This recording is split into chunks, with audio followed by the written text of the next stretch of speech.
by choice of God or any superpower. Why we are on this planet? By accident or by design or a superpower. I think even the planet is wondering why the hell these human beings came here.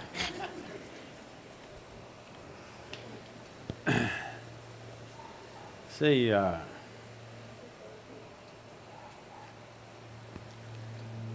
the solar system, the way it is, and so as the other universal systems, the galaxies, they're all happening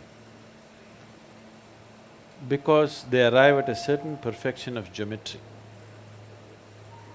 Geometry in the sense, right now this planet is going around the sun, it's found its perfect orbit, so it's going and going and going. Not powered by engine or something. See, the airplane is going, powered by engines, it's being pushed. This is not being pushed, this has just found a certain perfection of geometry and it's going on. The day it loses its perfection of geometry, if it loses the line of orbit, it's gone. So in this process, life happens on this planet, also involving this geometry on various levels. We say, in the yogic culture, we say, a human being is physiologically and in terms of brain has reached its peak physiologically. That is, after 1,000,000 years, you will not have a horn coming out of your head or something else, like the tail disappeared, something else will disappear. This cannot happen. We are saying this from a certain context. Today, the modern neuroscientists are saying similar things. They're saying the size of the neuron in the human brain can neither increase nor can the wiring inside can increase, because the physical laws don't permit it. The laws of physics do not permit it. I will not go into the detail of that. To put it very simply, how we see it is, your birth here, right now all life on this planet is solar powered, isn't it? Yes? It is the sun's energy which is doing all this.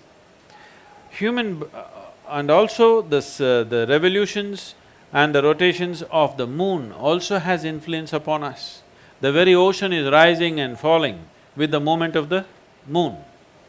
Only because our mothers' bodies were in tune with the cycle of the moon, we are born and we are here. Yes? If this 28-day cycle of the moon does not repeat itself in a woman's body, you and me wouldn't be born.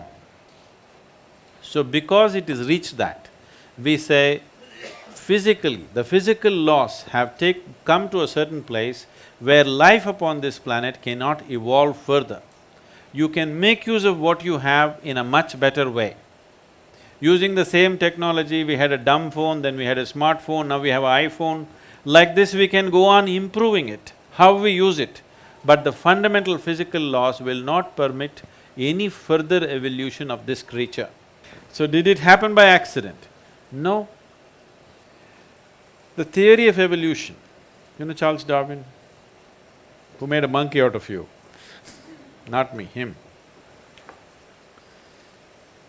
If you look at the theory of evolution, which was propounded just 150 years ago, we have said this thousands of years ago, in the sense, you know the 10 avatars? At least the 9 you know, those who have come. What is the first one? Matsya Avatara. Matsya Avatara means fish or water life. All life on this planet started underwater. What is the next avatara? Kurma Avatara, amphibious like a turtle, half in the water, half on the land. The next one is Varaha Avatara, a pig or a wild boar. Among the mammals, one animal which is strongly rooted in its body is a wild boar. See, we live next to the forest, we see this. The tribal boys can kill a deer with a stick. If you hit it with a stick, it'll fall dead. The local dogs will hunt the deer, but a wild boar you try to kill him and see, it's not easy to kill him. You go smash him with a car, his spine is broken, still he will go, he will not stop. Because he's so physically rooted, his life is so physical. So the next form of life was Varaha-avatara. This simply means the creator is finding expression in first as fish, then as a turtle, then as a wild boar. Next one is Narasimha, half man, half animal. Next one is Vamana, a dwarfed man. Next one is a full-grown man but emotionally volatile man who is Parasurama. Next one is a peaceful man, which is Rama. Next is a loving man, which is a Krishna. Next is a meditative man, which is a Buddha. The next is supposed to be a mystical being yet to come. Okay? This is running very much in parallel lines with the Darwin's theory of evolution. Yes or no? It's in the same sequence, exactly in the same sequence. Darwin propounded his theory only 150 years ago. This was said 12 to 15,000 years ago. Adiyogi himself spoke about it. So, if you observe life, you can clearly see from what is inanimate, basic life formed. From that, life evolved. We've always seen it that way. Always we saw life evolved. Constantly, we are in every temple you go, there is a snake. There are various symbolisms all around the place, because even today in your brain, one part of your brain is a reptilian brain. You know, the core part of your brain is still a reptilian brain and it still functions, and we have different practices in yoga as to how to transcend this reptilian brain and allow the cerebral cortex to function. And today we have scientific evidence to show you. The University of California has done scientific studies on Shambhavi Mahamudra, the basic practice we teach usually.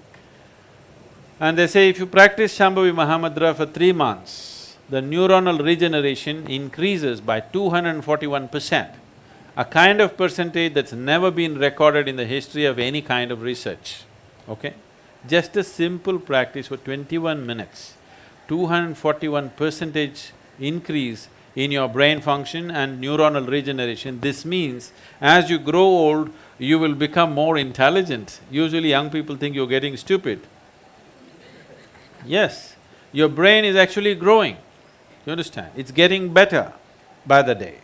Now there is scientific evidence. We always knew this, but today a meter has to say it. If a man says it, it's not true. If a man says it, it's doubtful. But a meter has to say it. Now the meters are saying it. The meters are saying your brain is actually growing by doing a simple 21-minute practice. And you don't believe the meter. You just do the practice for 3 months and see, you will see how clear and how smart your mind is suddenly.